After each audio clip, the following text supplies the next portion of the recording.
검녀가 윤석열 낙마를 향해서 아주 집중 포화를 하면서 정조준을 하고 있다는 말씀을 드립니다.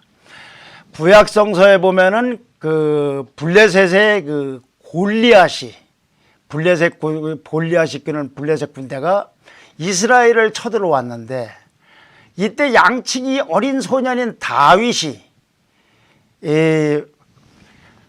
갑옷도 버리고 칼도 버리고서 그 거인을 향해서 조그마한 소년이 싸우러 갑니다. 돌멩이 5개를 주워 가지고 가서 1개를 이마에 던졌는데 한 방에 훅 갔습니다. 이 골리앗이. 그래가지고 달려들어서 골리앗의 칼로, 이 사람은 돌멩이밖에 없었으니까 칼로 골리앗을 죽였고, 그렇게 해서 이스라엘이 승리했다는 구약성서에 유명한 얘기가 있고, 그건 아마 시청자분들이면 다 아시는 얘기입니다. 작은 사람이 거인을 이겼다 이겁니다. 지금 윤과 집권 세력이 싸움이요, 다윗과 골리앗 싸움 같습니다. 윤이 물론 다윗이고 집권 세력이 골리앗입니다. 어마어마한 군대에 거인에 뭐 부하도 많고, 윤은 혼자 혈혈단신으로 갑옷도 없고 뭣도 없고 그냥 오직 돌멩이 몇 개만 가지고 정통으로 이마를 깔려고 하는 이런 한방에 이런 상황 같습니다. 신념적으로 볼 때는 골리앗은 칼과 방패를 쥐고 싸웠고, 다윗은 신의 이름으로 싸웠습니다. 마음의 빛이라는 창을 진 쪽은 골리앗이고 집권 세력이고, 헌법 가치를 방패로 든 쪽은 다윗, 윤석열인 것 같습니다. 자, 누가 이길까요? 그에 앞서서 먼저 윤석열이 총선에서 차지하는 의미를 봅시다. 간단히 말씀드리면 윤석열이 무너지면 보수가 무너집니다. 네, 다윗 골리앗 감자 구매문에 다른 유튜브 콘텐츠는 자막이 잘 안 보이는데 김종래 교수님 방송은 시원시원하게 잘 보여서 좋습니다. 아, 이 제작진에게 박수 한번 해주세요. 이용희님 매우 적절한 비유네요. 아, 네, 감사합니다. 네. 윤석열 검찰총장이 버티고 있는 그 뚝이 무너지면 보수가 무너지게 돼 있다. 이것이 윤석열 총장도 참 검찰총장으로서는 감내하기 어려운 짐을 짊어지고 있는 것이고, 보수는 그 사람 앞에 놓고 지금 이렇게 버티고 있는 겁니다. 이게 형국이 이런 검찰총장이 없었고, 이런 보수가 없었고, 이런 집권 세력이 없었습니다. 도솔, 저도 나이 70입니다. 선거 수없이 했지만 이번 선처럼 나라가 걱정되는 선거는 처음입니다. 맞습니다. 네, 박성지 총선 승리로 공수처 막아내야 됩니다. 윤석열 총장님 지켜냅시다. 네, 박성진님 잘 계시죠? 일본에 계시죠? 네, 저기 때문에 제가 알게 됐습니다. 뭐 개인적으로 모르지만 뭐 보내주는 것 때문에. 자, 만약에 그 당시 골리앗에게 다윗이 패했다면 이스라엘은 망했을 겁니다. 지금 윤희 존재는 그렇게 검찰총장 수준을 벗어났다. 그럼 윤희 존재라는 검찰총장이라는 정부 권력 서열로 봐서는 뭐 그렇게 뭐 엄청 높은 것도 장관급입니다. 이 윤석열 반대편에 누가 있느냐? 문재인 정권이 있는 겁니다. 문재인 정권이. 정말 이런 이 대치구도, 이런 대결구도, 이거는 정말 우리나라 헌정사상 처음이에요. 검찰총장이 이 정부에 의해서 상대 진영에서 진보 정권에서 임명된 검찰총장이 보수 세력이 제일 앞에 최전선에서 지금 막 뚝을 짓고 있다. 이런 상황이 됐어요. 그러니까 집권 세력 입장에서 볼 때는 윤을 무조건 찍어내려야 합니다. 무근을. 집권 세력 입장에서는 그렇게 돼 있어요. 네. 박성진님 감사합니다. 오늘도. 네. 네. 김민, 이미 전라도는 사전투표율이 대단하다네요. 네. 이 총선이 그 분수령이 될 겁니다.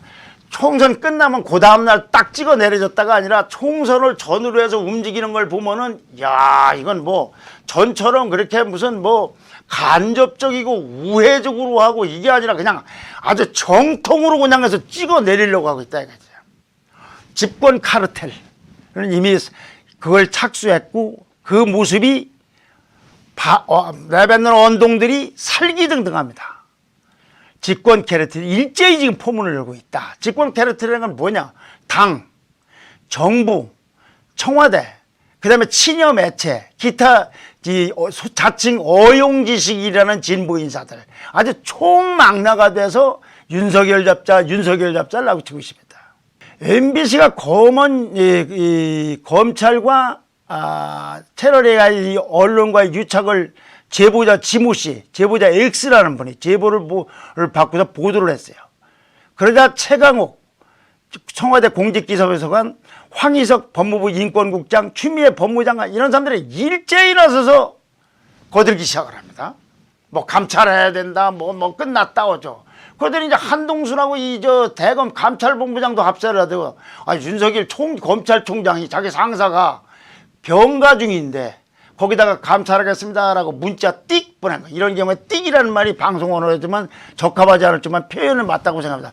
그냥 툭 보내버린 거예요. 이 중차대한 사안을.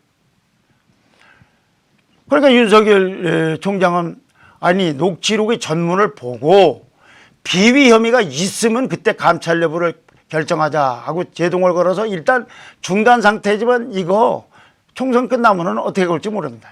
이 한동수 감찰본부장이라는 사람은 우리법연구회 그 좌파 판사들 모임 출신 판사입니다.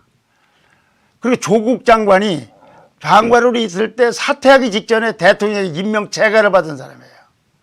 그래서 이제 MBC가 이렇게 하더니 지금도 뭐 연일 보도하고 있습니다. 뉴스타파도 가세를 했어요.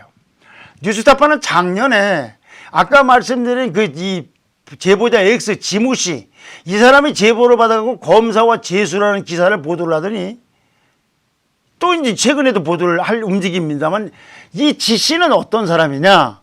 31억 원대 주식 횡령을 하고 7천억 원대 또 사기 혐의를 7천만 원인가 사기 혐의 등으로 해서 4년 5개월을 복역을 했어요. 그리고 석방후에는 바로 찾아가 가지고 이 검찰 내부 비리를 제보를 해서 그래서 뉴스타파가 검사와 비리한 이걸 재수를 보도를 하기 시작한 거예요. 그런데 지난 6일 날 2억 횡령으로 또 혐의를 받은 거예요. 이분의 제보에 의거해서 이 뉴스타파 이렇게 보도를 하고 있는 겁니다. 그런데 그 뉴스타파는 지난 2월에는 이 윤석열 총장 아내가 도이치모터스 주가 조작을 한 혐의가 있다, 이런 의혹이 있다고 이걸 내사했다는 거를 또 보도를 했어요. 뭐 뉴스타파는 종횡무진 활약하고 있는 거죠. 이건 근데 그 경찰관으로부터 받았답니다. 근데 이 내사 보고서를 넘겨줬다는 경찰관은 또 경찰이 수사 중이에요. 이게 뭘 얘기해? 이걸 다 개인적 부분적으로 얘기하면 요건 요렇고 요건 요렇고 이렇게 되는데 근본적으로 뭐냐면 당정청 그리고 거기에 뭐 이제 이 열린민주당에 있는 전국구 4번 후보인 최강욱, 8번 후보인 황희석, 그다음에 MBC 뉴스타파에서 일종의 집권 카르텔 같은 데서 윤석열 총장 하나를 놓고 그냥 집중적으로 때리고 있는 거예요. 전보다 훨씬 더 심해졌습니다. 그런데 이 제보자 지 씨라는 분, 4년 5개월 동안 복역했다는 분은 한술 더 떠서 최근에 유튜브에 나갔고 그 뉴스타파가 총선 후에는 검찰 관련해서 더 충격적인 걸 보도한다고 예고를 하고 있어요. 으름장을 놓고 있어요. 그러니까 한 방에 보내기라도 할 것 같은 입장이에요. 여기에 또 황희석이라는 사람은 페이스북을 통해서 윤이 10일 오늘이에요. 휴가에서 돌아가고 사표낼 것이라고까지 또 아주 점치고 있습니다. 점치고 있어요. 윤석열 총장은 절대로 사표를 안 낸다고 생각하는 사람인데 이건 사실 무근인데 이렇게 또 별의별 식으로 해가면서 이렇게 공격을 하고 있어요. 청와대 관계자도 윤석열은 선을 넘었다고 하고 있고 무시무시하게 이렇게 노골적으로 공격을 하고 있습니다. 전에는 좀 우아하기보다는 우회적으로 했는데 지금은 뭐 가릴 거 없이 그냥 노골적으로 아주 작심을 하고 있습니다. 현직 검찰총장에 대해서 이러는 겁니다. 근데 신서구 제2의 김대엽 그럴 가능성이 굉장히 많습니다. 선거판에 되면은 휘둘려서 여기다 폭로하고 저기다 폭로하고 하지만 그 김대엽 씨 보세요. 필리핀인가 어디 갔다가 얼마나 초라한 모습으로 돌아왔습니까? 용태양 뉴스타파 그 MB 사장으로 갔던 사람 아닌가요? 거기는 아닙니다. 그러니까 이번 거기는 아닐 것 같은데, 가면서 그건 확인을 자신할 게 없네. 누가 아시는 분 있으면 얘기 좀 해주세요. MB 사장이 최승훈과 하는 사장이 뉴스타파에 있었던가? 그건 제가 자신이 없어서 말씀드리기가 좀 그러네요. 실제로 이 뉴스타파가 무언 자료를 갖고 있는지도 모를 일이에요. 근데 이걸 묘하죠. 총선 전에 안 하고 총선 후에 한다. 아주 그때 되면 이 시한폭탄 돌아가듯이 해서 찍어내리려고 하는 게 아닌가 하는 느낌을 줄 정도로 좀 아주 굉장히 거칠게 공격을 하고 있습니다. 그런데 이 뉴스타파나 이런 보도가 사실이 아니라 하더라도 이 집권 카르텔이 윤석열 공격은 아주 총선에 무차별로 진행될 것 같습니다. 우선 윤 참모, 핵심 참모라는 분과 채널의 유착 여부, 여기에 대해서 이제 감찰이 진행될 것이고 7월쯤에 공수처가 뜨면은 최강욱이 예고했던 대로 윤석열 총장 수사가 이루어질 것이고, 이런 일을 이해해도 막 무수히 많은 일로 국회에서는 국회대로 어디는 어디대로 공격을 해 들어갈 겁니다. 그럼 이런 집권 카르텔이 궁극적으로 뭘 노리는 것 같습니까? 윤이 낙마되거나 완전 무력화가 될 경우에는 어떤 일이 벌어질 것 같아요? 첫째는요, 네, 월화금 2시입니다. 네, 월요일, 화요일, 금요일 상방선. 네, 이번 두 번째 투표합시다. 네, 무섭다, 문재인은 네, 공산화. 네. 우선 일단은 윤석열 검찰, 거기에 대대적인 숙청이 이루어질 걸로 보입니다. 대대적인 숙청이. 싸늘하다 가슴에 종려가 왔나랄까 했는데 안녕하세요. 조금 늦었습니다. 감사합니다. 네, 공수처 폐지 400명이 넘었습니다. 감사합니다. 그 다음에 윤석열 검찰이 있는 윤석열 라인이라고 해서 씨가 마르도록 다 숙청을 한 다음에 그렇게 되면 어떻게 될까요? 이제 말 잘 듣는 분만 있겠죠. 검찰은 이제 권력에 옆에서 말 듣는 게 아니라 부속기관으로 전락이 될 겁니다. 부속기관으로. 그렇게 되면 어떻게 됩니까? 문재인 정권에서 있었던 소위 문제점 있는 거, 비리라든가 비위나 이 수사는 원천봉쇄가 됩니다. 원천봉쇄가. 그럼 뭐가 그런 문제가 있을 것인가? 그건 이따가 좀 더 문제되고요. 조금 이따가 살펴보기로 하고요. 네. 용태양님, 전 사전투표 왔습니다. 네. 자기가 찍은 거 이거 공개하는 건 이거 문제가 있을 텐데요. 네. 네. 그냥 느낌으로 이렇게 서로 간에 아는, 이렇게, 네. 김병희 씨는 또 다른 선택을 하셨네. 네.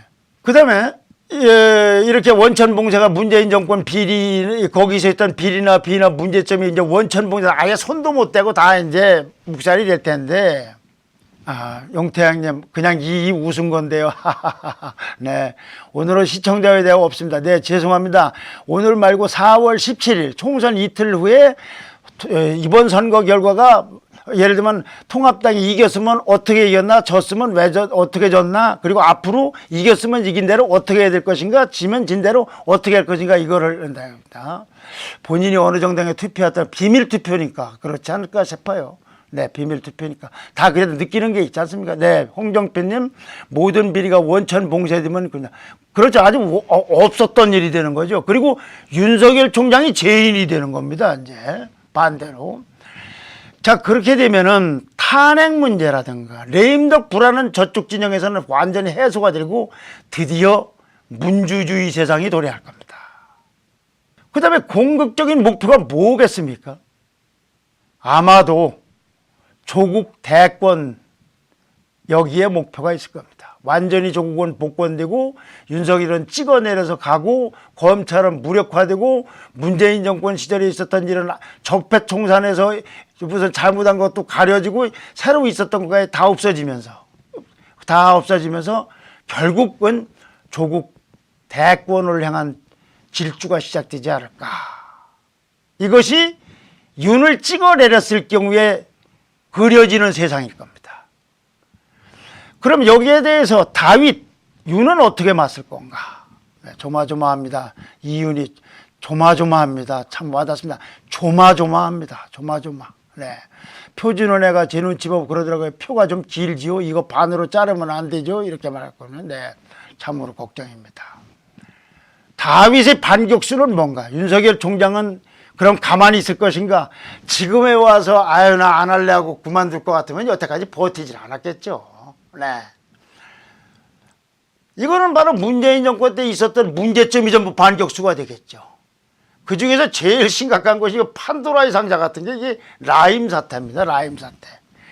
거북이님 10,000원 감사합니다. 네. 이 라임 사태는 제가 금융 지식이 많지 않아서 정확하게 설명할 능력이 없습니다. 그리고 아마 너무 복잡해서 이 짧은 시간에 여기서 이 방송으로 설명하면은 죄송한 말씀입니다만 시청자분들도 이렇게 이해가 쉽지 않을 겁니다. 제가 설명 능력이 부족해서. 네. 네, 강경희 민주주의 대 민주주의 조국 대 윤석열 이번 선거의 포인트 확실하고는 꼭 짚어주셔서 시원합니다. 감사합니다. 네. 이게 뭐냐 하면은 아주 쉽게 말씀드리면은 다단계 금융사기입니다. 다단계 금융사기. 이걸 폰지 사기라고도 합니다. 폰지 사기. 폰지라는 건 누구냐 하면 1920년대 미국에서 폰지가 들인 다단계 금융사기를 얘기하는 거예요. 이런 겁니다. 자, 여기 이제 투자자를 이렇게 모았어요. 그래서 당신에게 이제 뭐 얼마씩 주겠다, 얼마 뭐 이 돈을 남겨주겠다고 했어요. 그래 여기 가서 뭘 했어? 여기 돌려줄 때가 됐어.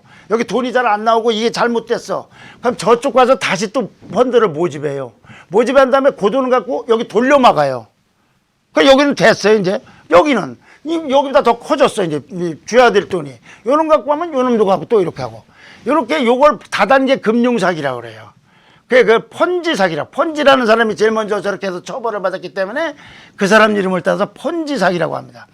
이 라임 사태의 대표나 이런 사람들은 지금 도망가 있는데 그 사람은 그것 말고도 미국 무슨 펀드 뭐에다가 사기도 당하고 딴 부동산을 샀는데 뭣도 되고 엄청나게 복잡하게 해서 결과적으로는 6조를 모았는데 1조 4천억 원이 사라졌다는 겁니다. 1조 4천억 원이. 어디로 사라졌는지 몰라요. 그 사람이 갖고 갔는지 어디다가 정말 감춰놨는지 정치권으로 흘러들어갔는지 이걸 알 길이 없어요. 지금 왜 알 길이 없습니까? 금감원 같은 데가 가만히 있으니까 그런 거예요. 1년 전에 금감원에 이런 얘기가 들어갔습니다. 아무것도 안 하고 있었어요. 이게 나중에 다 이게 왜 여태까지 안 했느냐 뭐 했느냐 전부가 조사를 해야 될 상황이에요. 그러니까 이게 왜 이 사람들이 안 했나? 1조 6천억을 어디로 갔는가 하고 온갖 우연부원지 진짜 말인지 모르지만 이런 게 돌아다니고 있다 이겁니다.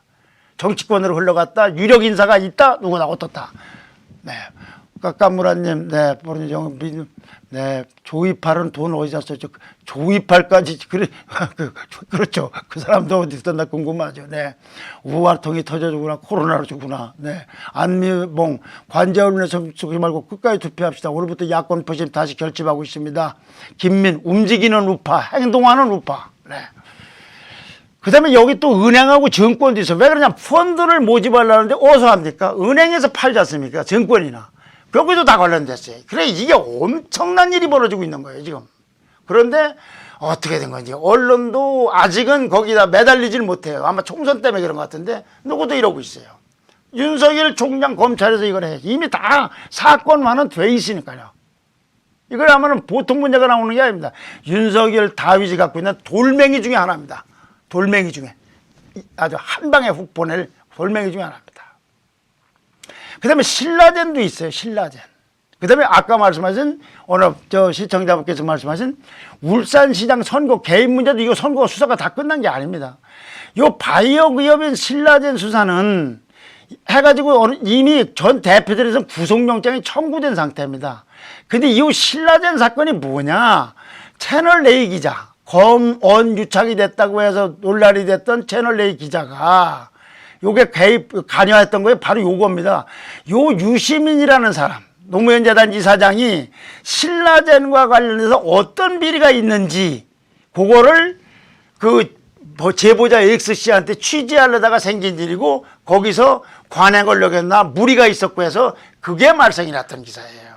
참 얽히고 꼬이고 복잡하게 지금 되어 있는 겁니다. 이게 다 검찰이 이미 영장 들어갔고 아까 것도 하니까 이게 다 수사의 사정권 안에 들어와 있다. 그리고 이거는 윤석열 총장이 집어야 될 돌멩이 중에 하나다 이겁니다. 돌멩이 중에. 울산시장 정권은 최강욱. 그럼 뭐 말하는 게 변호사로서 말하려는 건지 배울 필요성을 저분 때문에 더 느끼게 만드는 이분은 법 공부를 더 해야 되는 상황인지 모를 이런 분이 하는 말.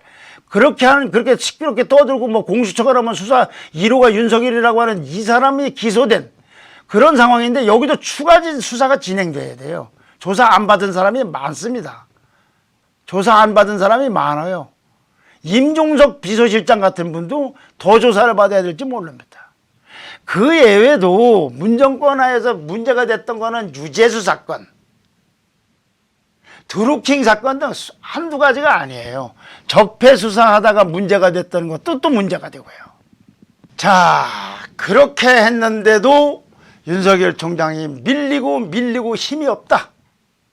그러면 사직생 옥새 작전을 펼까? 그럴지도 모릅니다. 이 옥새라는 게요, 옥처럼 아름답게 부서진다, 옳은 일을 위해서 깨끗이 죽는다는 뜻을 갖고 있는 겁니다. 옥새가 옥처럼 아름답게 부서진다. 부서졌지만 이 새가 분리하면은 장렬하게 전사할지도 혹시 모릅니다. 윤석열 총장이 그러지를 않고 끝까지 싸워주기를 바라지만, 그러나 이것도 생각을 해야 됩니다. 윤석열 총장은 정치인이 아니고 공무원이고 검찰입니다. 헌법을 지키려는. 보수 세력이 이 윤석열에게 시세를 지고 기대를 하고, 이것도 참 속된 말로 하면 좀 앞뒤가 안 맞는 거예요. 이 윤석열이 보수를 보호하는 게 아니라 보수가 윤석열을 보호해야 되는 거예요. 논리적으로 보면은 이러기 위해서도 보수는 현명한 선택을 해야 됩니다. 야, 윤석열 잘해라, 윤석열 잘해라. 아니, 자기네들이 잘해야 될 일이고 통합당이 잘해야 될 일이지 여기다만 몇 개 되겠습니까? 아니면 같이 잘하든지. 이 윤석열 총장은 통합당 때문에 잘하고 있는 것도 아니에요. 헌법 가치를 지키고 법과 원칙을 지키려고 하는 사람이지 통합당 위해서 하는 것이 아니다 이거지. 보수 세력도 이거를 좀 정확하게 알았으면 좋겠다. 제가 오늘 말씀드린 윤석열 처가들은 이런 겁니다. 윤석열이가 무너지면 보수가 무너진다. 집권 카르텔이 일제히 윤석열을 잡으려고 일제히 포문을 열고 이제는 낙마를 겨냥해서 정조준하고 있다. 그리고 총선 후에는 무차별 공격이 기다리고 있다. 그러나 윤석열에게 기다리지 말고 보수는 보수대로 할 일을 해야. 강경희 씨네, 감사합니다. 네. 자, 지금 문 대통령이 전국을 돌고 있습니다. 선거 때 이제 전국을 돌고 있습니다. 왜 그럴까요? 국정수행을 위해서 돌고 있는 것 측면만 있겠습니까? 강원도로, 부산으로, 어디로 다니고 있는 것이 그것만 위해서 가는 거겠습니까? 그리고 그 목적이 단순 총선 승리에만 있는 것 같습니까? 아닙니다. 탄핵 불안을 완전히 차단하고 민주주의 세상을 열는 거 아닌가? 이것이 대부분의 사람들의 관측입니다. 그러나 윤석열 총장은 여러 가지 여건으로 당, 정, 청, 친여 매체 이렇게 해서 불공정 싸움을 하고 있어요. 이번 총선에서 야당이 패하면 윤석열의 운명은 백척반대입니다. 윤석열의 운명이 어떻게 되면 야당도 어려워지고 보수가 어태어지는 겁니다. 윤이 만약에 건재한다면 어떤 일이 생기겠습니까? 검찰의 중립성이 드디어 확보되고 독립성이 확립될 겁니다. 그리고 법치주의는 우리나라에서 새로운 레벨업돼서 새로운 이정표를 만들 겁니다. 이제 정권과는 독립된. 그러니까 진짜 무서울 수도 있죠. 네. 법을 원칙적으로 하면 무서울 사람들은 법을 어기는 사람 아니겠습니까? 힘 있는 사람들. 네. 우리 우파 국민들이 저쪽보다 많습니다. 문재인처럼 무도하게 선거 개입하는 자는 처음 봤습니다. 안미용 씨, 네, 샘보, 네, 이번엔 보수가 꼭 승리해야 됩니다. 네. 그리고 더 중요한 것 중 하나는 이렇게 윤이 건재해야만이 문재인 정권의 적폐를 밝힐 여건이 만들어냅니다. 과거의 적폐가, 수사가 뭐가 문제였고 문재인 정권 때 생긴 적폐는 무언가, 이걸 해야 됩니다. 이 모든 것이 사실은 총선의 결과하고 연관이 있습니다. 예를 들면 통합당이 압승을 하거나 일당이 돼서 번제를 하면 함부로를 못합니다. 근데 통합당이 확 패배를 했다. 아주 이 얼굴을 들기가 부끄럽게 패배를 했다. 뭐 특정인 뭐 옳고 그르고 싸우고 하다가 패배가 됐다. 난 쟤가 오면 안 된다, 얘만 한다고 이 보수 세력 내부에서 싸웠다. 그래서 졌다. 그러면은 그거는 뭐 바로 윤석열 먼저 보수 세력은 재기하기가 굉장히 어려운 일이 생길 겁니다. 이번 선거 말고 다음 선거는 2년 후에 있습니다. 2년 후에. 선거를 하고 싶어도 못합니다. 그 중차대한 시기에 나라의 명운이 걸리고 보수의 명운이 걸리고 경우에 따라서는 시청자들의 운명이 걸리는 사건이 있습니다. 영남 오늘도 감사합니다. 김어준과 이해찬의 작전이 이미 좌익 지지 세력들이 객골사에 벌써 대대적으로 밑밥을 깔기 시작했습니다. 무엇이 터지더라도 미래서 갑자기 거짓 선동이라고 미리 판 짜고 당하기 시작합니다. 이게 미리 희석시키려고 하거나 이런 거. 법야권 170석 확보해야 됩니다. 지인들 투표 독려합시다. 최혜경, 네, 동네사랑 이반 오빠 교수님 오늘 방송도 감사합니다. 자, 또 불금입니다. 여러분 어떤 선택을 하시겠습니까? 또 주변 사람들에게 어떤 선택을 하라고 얘기를 하겠습니까? 이제 5일 남았습니다. 오늘 내일은 사전투표일입니다. 이번 불금날은 술을 드시더라도 무엇이 선명한 선택인지를 생각하고 또 생각하는 정말 불같은 의지를 다지는 그런 불금이 되기를 기대합니다.